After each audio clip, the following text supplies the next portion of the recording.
Alors, ce que je pourrais dire concernant donc cette cinétique, qu'il y a un pourcentage non négligeable de patients infectés, asymptomatiques ou pendant cliniques qui sont négatifs à la PCR, et que la détection des immunoglobulines peut être complémentaire de la PCR et peut détecter aussi les cas asymptomatiques.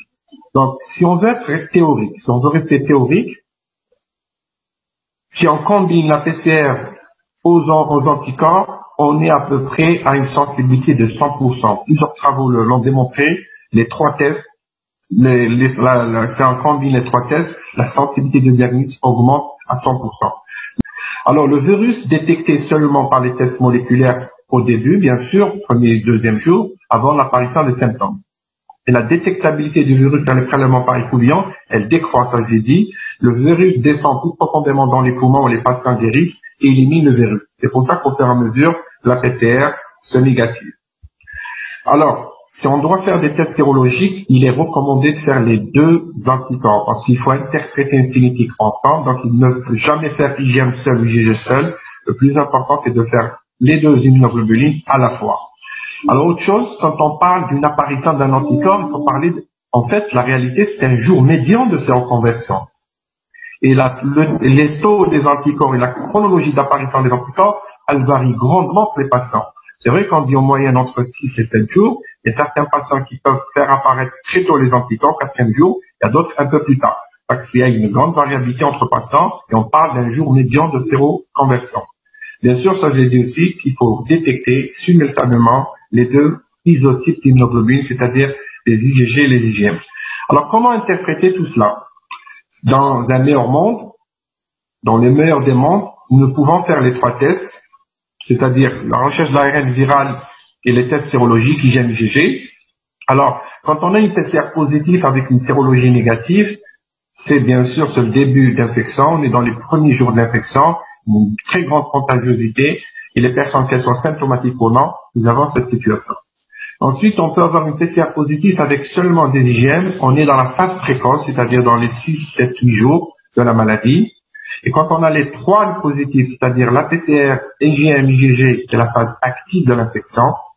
Si on n'a qu'une PCR positive avec des IgG, ça peut être une phase tardive de l'infection, une récurrence de la maladie. Alors, certaines situations existent dans la pratique. On peut avoir une PCR négative avec seulement des IgM. Donc, le patient peut être au début de l'infection avec une PCR faussement négative. On peut avoir la situation, la PCR est négative, les IgM négatifs et des IgG positifs. Probablement que le patient a fait son infection et on est devant un malade guéri. Et enfin, la dernière situation où la PCR est négative et les deux classes d'immunoglobulines positives, on parle probablement donc d'une pathologie, donc d'une infection en phase active, mais probablement avec un faux négatif de PCR. Ça, c'est des situations qui peuvent exister en pratique. Donc, quel est le choix? Comment choisir tous ces tests? En réalité, bien sûr, ça dépend de la sensibilité, de la spécificité de tous ces tests. Ce qui est préconisé en période d'expansion épidémique, il y a une nécessité d'utiliser un test moléculaire de la PCR ou un test antigène pour détecter tout patient très très tôt, parce que ces patients sont très contagieux et pour éviter qu'ils transmettent le virus. Et en période de décroissance épidémique, il y a nécessité aussi d'avoir un test sérologique pour éviter de rendre un résultat faussement positif qui ferait croire à un patient à tort qu'il est immunisé. Alors, ce que je peux dire aussi, qu'il y a nécessité de détecter les personnes contagieuses asymptomatiques. Parce que la PCR peut être faussement négative. Quelles sont les différentes situations où la PCR peut être faussement négative? À cause du prélèvement de la personne prélevée. Donc, si on fait pas bien le prélèvement, si on le fait de manière superficielle, bien sûr qu'il faut s'attendre à une PCR négative. Donc, soit le prélèvement a été réalisé très tôt avant le comptage, ou prélèvement réalisé trop tard lorsque le virus a migré, ou prélèvement avec une faible charge virale, ou l'écouvillonnage, bien sûr, qui est mal fait.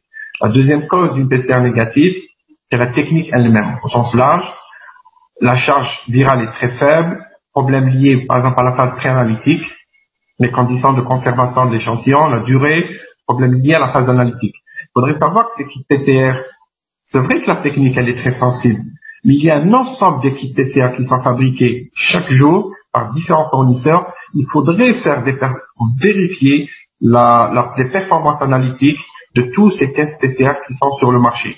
Vu l'urgence et la gravité, donc, la plupart des tests n'ont pas passé les différentes étapes de validation analytique et de performance de ces tests, qu'ils soient sérologiques ou PCR.